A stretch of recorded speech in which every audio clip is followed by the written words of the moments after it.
je calme les rouages de mon esprit et je pense à Dieu et à son amour. À présent, je suis le maître absolu de mes sentiments et je suis parfaitement calme. Mon esprit est maintenant en paix, il reflète les vérités sublimes et la lumière de Dieu.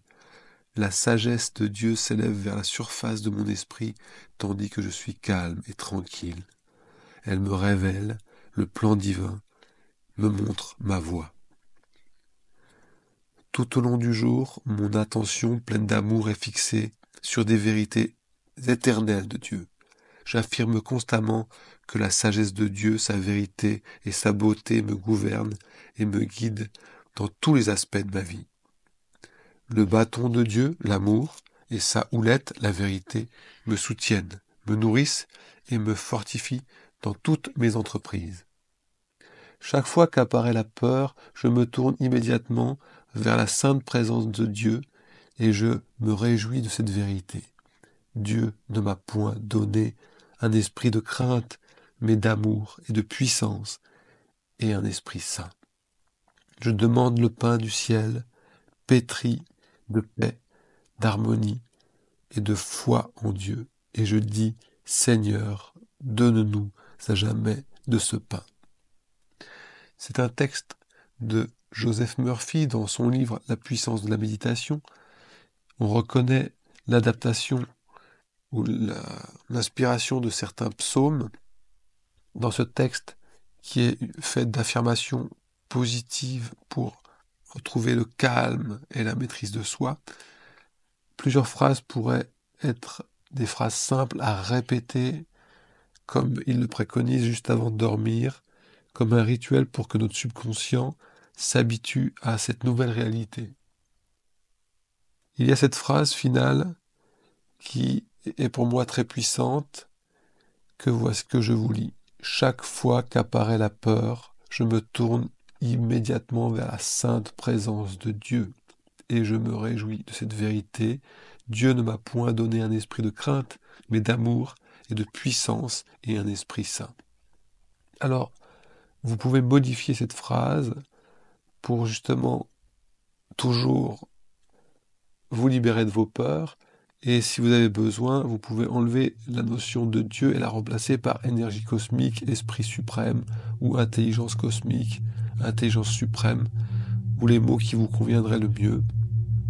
Je vous propose, chaque fois qu'apparaît la peur, je me tourne immédiatement vers la puissance de l'énergie cosmique et je me réjouis de cette vérité.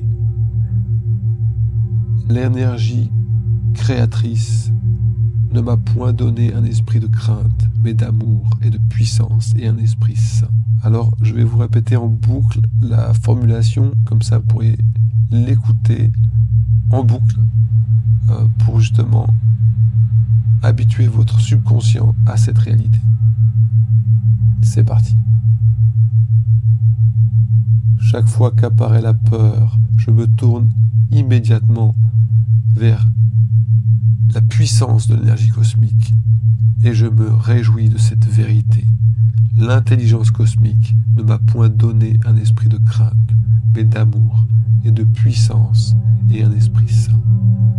Chaque fois qu'apparaît la peur, je me tourne immédiatement vers la puissance de l'énergie cosmique et je me réjouis de cette vérité. L'intelligence cosmique ne m'a point donné un esprit de crainte, mais d'amour et de puissance et un esprit saint. Chaque fois qu'apparaît la peur, je me tourne immédiatement vers la puissance de l'énergie cosmique et je me réjouis de cette vérité. L'intelligence cosmique ne m'a point donné un esprit de crainte, mais d'amour et de puissance et un esprit saint. Chaque fois qu'apparaît la peur, je me tourne immédiatement vers la puissance de l'énergie cosmique et je me réjouis de cette vérité. L'intelligence cosmique ne m'a point donné un esprit de crainte, mais d'amour et de puissance et un esprit saint. À chaque fois qu'apparaît la peur, je me tourne immédiatement vers la puissance de l'énergie cosmique et je me réjouis de cette vérité. L'intelligence cosmique ne m'a point donné un esprit de crainte, mais d'amour et de puissance et un esprit saint.